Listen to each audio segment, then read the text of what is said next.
Oh yes, I was asked about some roasting. So, Shaquille O'Neal was my dog playing 20 years ago. I told you, only Tim Duncan belonged in the conversation when 20 ago. All due respect to Kobe and Allen Iverson, and if you sentimentalist for Vince Carter. But that early oh, it was all about the diesel, baby. It was about the diesel. Then Timmy D. That's it. They were top two early oh. Respect to Jason Kidd too. I could throw a couple of names in there, but they were the heavyweights. And then Kobe emerged after. AI was in that argument. And Garnett was in there somewhere too. I can throw a few in there in T Mac, but come on, it was Shaq and Timmy D. Let me get into this. So Shannon Sharpe, who I have watched, and I supported him over Skip Bayless and all that theatrics, you know, and he's successful what he do.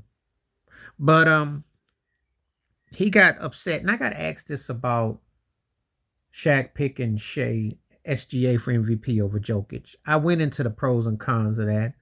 Um, he had been supporting Shea. I do think Shaq wanted the Lakers to beat Denver because Jokic, there is insecurity, and I've said this before, but it ain't just Shaq. Wilt Chamberlain was like that. Kareem was like that. In fact, you remember when LeBron was getting ready to pass Kareem? Magic said, "I don't think Kareem can take it because of his, how he is." He said that. So it wasn't just that. The bigger they are, the harder they fall. Some people can use that logic. But Shaq had been saying that Shea deserved it. Well, if we're going by the logic of best record, best team situation, you come out, that's how Steve Nash got it over Shaq in 2004 5. So even though they had the same record, though, but make it make sense. And Shannon Sharpe is wrong because the MVP is a popularity contest. Shaq should have been the first unanimous, or should have been as unanimous as Jordan one of those years that Steph Curry was. It didn't happen. Should have been. And Shaq was upset he didn't get the unanimous. He was incredible that year in 2000. These people come out here and say Shaq didn't work hard enough, didn't do this and do that. He still got 4 rings. He went to 6 finals. Coaching, preparation. I might could say Shaq left a ring out. Shannon Sharpe said 3 more. I don't know he could have won those 7. I say probably won and probably scored 30,000 points. But he dominated. And I'm going to tell you something. Patrick Ewing, Charles Barkley, whether he admits it or not, Karl Malone, John Stockton. I can name quite a few people. They'd love to have Shaquille O'Neal's problems for a resume. And in case Shannon Sharpe doesn't know this, because this is where I always come back, which is the most important glaring thing. 3 straight rings, 3 straight finals run. For all them runs that Shannon Sharpe slurps on LeBron James, he's never done that. He's been to many finals in a row. Didn't win 3 in a row. Kobe didn't do 3 in a row. Steph Curry didn't do 3 in a row. Kevin Durant didn't do 3 in a row. Kawhi Leonard didn't do 3 in a row. You see where I'm going with this? Shaq is one of the most disrespected greats ever. If you're considered one of the greatest players ever, you belong in the GOAT conversation. I have no problem with putting Shaquille O'Neal in the GOAT conversation because he dominated. They changed the rules for him. And I know they disrespect Kareem. You made the case Magic was the best player on the team. I can't say Kobe was the best player when Shaq did that three-peat and went to 4 finals in 5 years in LA. You can make the case Dwayne Wade was better than 06, but Shaq was still a main focal point. Can't say that. You'd be hard pressed because he had 2 guards who weren't point guards that were running with him. Think about it. And the betterments of the teams. That's why I always come down giving Shaq support. Now, he can be petty and he can be petulant. I mean, there's obviously the hype of Jokic, which is insulting to Shaq because they play 2 different types of center, different eras of basketball. But as you're seeing right now, Denver's having a struggle with Minnesota. As you're seeing right now, there has not been another center to dominate like Shaquille O'Neal. As great as Joel Embiid can score and do his thing, as versatile and talented as Jokic is, and he's extremely talented, and he's moving up the centers chart. And then you got Anthony Davis, who really wants to be a point guard, but he's a center, but he don't want to claim it. You got some very talented bigs, but they ain't Shaquille O'Neal. And Shannon Sharpe is dead wrong. He get loud and talks crazy.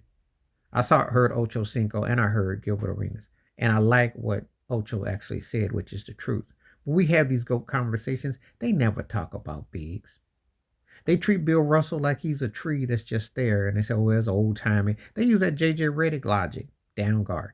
Wilt Chamberlain, "Oh, well, he was just big in everybody." Yeah, it's the JJ Redick logic. Kareem, well, he just was tall and had that sky hook. Shaq, he was just big. They never give bigs their due. Would it be so wrong if you said that Shaq, Wilt, Russell, Chamberlain was your top four greatest players ever?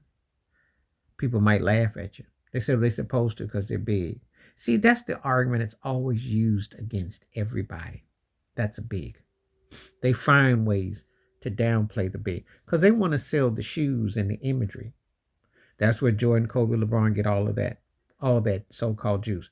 But I'm here to tell you, people in the know. Now, some people may say Shaq didn't get his full whack. I don't know how you say it when you consider a top 50, top 75 player and your league MVP and all-star MVP and you did everything. Because if he accomplishes everything, he's still not romanticized.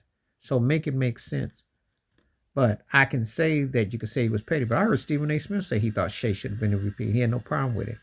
And Shaq is man enough to say what he feel. He told Jokic to his face, regardless. And I know there was some, because they've been hyping Jokic, and I get that certain type of pettiness. But he told a man to his face, "I didn't think you deserved MVP this year." Didn't take away. So there's understandable to at least be honest. Because people don't be honest. They lie. But to sit here and act like bigs get the love is considered greater than or whatnot, they don't. No one calls Bill Russell the GOAT. I could. No one calls Shaq the GOAT. I could. No one calls Wilt the GOAT. I could. No one calls Kareem the GOAT. I could. I can make a case for those four guys being the greatest because they had to change rules or they were dominant. But they're not fashionable because they're not guards and they're smaller. It's just selectively with how people want to be with this whole thing. But I'm glad Shaq clapped back at Shannon Sharpe because Shannon Sharpe is disrespectful.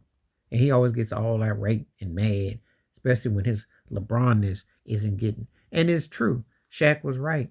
He is blowing up by gossiping on his show. I'm not hating his bag. I'm not hating what his platform. But let's be realistic. It's a simple common denominator to blow up and talk that smoke and blame them flames without having a balance. There is no balance with Shannon Sharpe. It's not journalism in terms of one-on-one. It's appeal to a certain demographic that doesn't mind that cookie cutter debates, which really don't have any strength or any nutritional value. That's why Shaq ate him up. Please like, subscribe, welcome thoughts, comments, and I do respond. Thank you. Wash your hands, keep your mind clear. Watch out for another shitter if you like my piece.